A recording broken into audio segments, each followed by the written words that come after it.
بھائیو، ایک اپنی عبادت ٹھیک کرو، نماز، روزہ، حج، زکوٰۃ، ایک اپنے اخلاق ٹھیک کرو۔ اگر تم مسلمانوں والے اخلاق اپنا کے اس ملک میں رہو تو اسلام کی ہوائیں چل جائیں، لوگوں کے لیے خیر بنو۔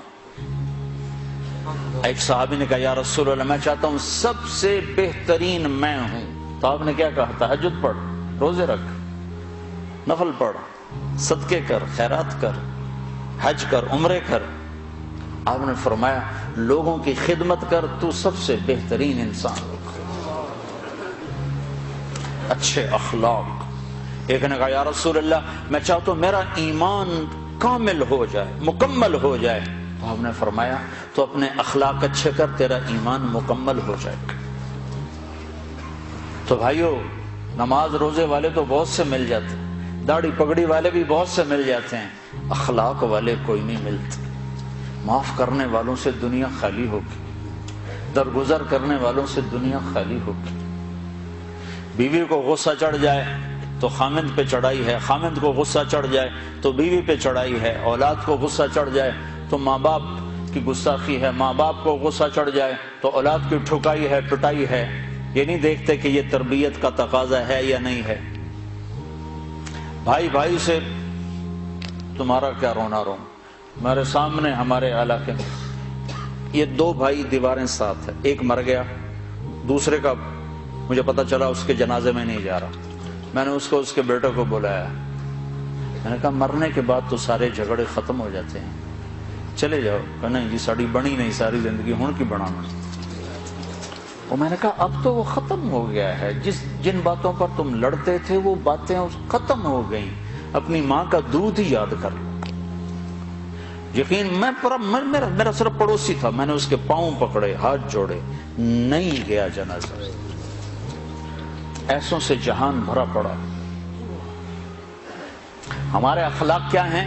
جو سلام کرے اسے سلام کرو، جو نہ کرے نہ کرو، یہ ہمارے اخلاق ہیں۔ جو مسکرائے اس کے سامنے مسکراؤ، جو آنکھیں دکھائے اس کو وٹا دکھاؤ، یہ ہمارے اخلاق ہیں۔ آپ نے ارشاد فرمایا ساری زندگی کے تہجد گزار اور سارے دن کے روزے دار سے آگے نکل جائے گا اچھے اخلاق والا۔ چونکہ یہ مارکیٹ میں سودا ہے نہیں۔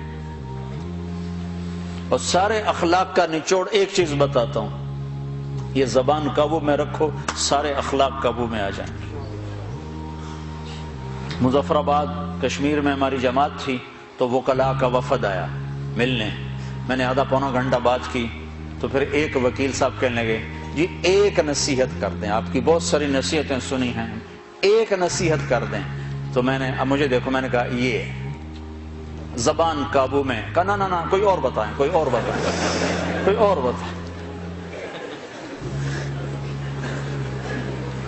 اگر آپ اپنی زبان پہ قابو پا لو، غصے کے وقت بھی، خوشی کے وقت بھی، اس میں سے تول لفظ نکالو تو آپ سے بڑا مقام والا کوئی نہیں ہوگا۔ تہجد نماز روزوں سے کوئی آپ کو نہیں پکڑ سکتا، حج عمروں سے آپ نہیں پکڑے جاؤ گے۔ سعید انور اور محمد یوسف جب مسلمان ہوا تو یہ دونوں میرے پاس آئے تو کہنے لگے سارا زور لگ گیا کرکٹ پر، تو کوئی جنت کا شارٹ کٹ بتاؤ، زور ادھر لگ گیا۔ تو میں نے کہا اپنے اخلاق ٹھیک کر لو۔ اس پر تھوڑی سی بات کی، کہا نہیں یہ تو بہت مشکل کام ہے، تو بہت مشکل کام۔ میں نے شارٹ کٹ تو پھر یہی ہے، جس روڈ پہ رش ہوتا ہے تو آپ گاڑی موڑ لیتے ہو کہ نہیں موڑ لیتے؟ اب وہ پہلے کو کمپیوٹر بھی بتا دیتا ہے ادھر نہ جاؤ، ادھر ٹریفک بلاک ہے، تو آپ خالی روڈ جب ہوتی ہے تو آپ گاڑی بھگاتے ہو،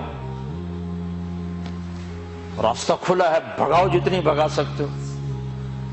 تو میں یہ مثال دیا کرتا ہوں کہ نماز کے روڈ پر بھی بہت لائن ہے، بڑی لمبی لائن لگی ہوئی ہے، روزے کا روڈ بھی بھرا ہوا ہے، حج کا روڈ بھی بھرا ہوا ہے، عمرے کا روڈ بھی بھرا ہوا ہے، علم کا روڈ بھی بھرا ہوا ہے، لکھنے پڑھنے کے روڈ بھی بھرے پڑے ہیں، اور درس قرآن درس حدیث کے روڈ بھی بھرے پڑے ہیں۔ اخلاق والا روڈ ہی خالی، بندہ ہی کوئی، نہ کوئی مرد نہ کوئی عورت۔ تمہاری سزوکی بھی ہوگی تو مرسڈیز سے آگے نکلے گی، کیونکہ وہ تو کھڑی ہوئی ہے، تمہاری جا رہی ہے، خدا کے سہارے چلی جا رہی ہے۔ نہ ڈرائیور کو خوبی نہ انجن کا کمال۔ ہمارے یہاں جب پرانی بسیں ہوتی نا اس کے پیچھے لکھا ہوتا ہے نہ انجن کی خوبی نہ ڈرائیور کا کمال، بس خدا کے سہارے چلی جائے۔ تو میرے رب کی قسم، تم یہ مرد عورت اپنے اخلاق اچھے کر لو، تمہیں پکڑ کوئی نہیں سکتا۔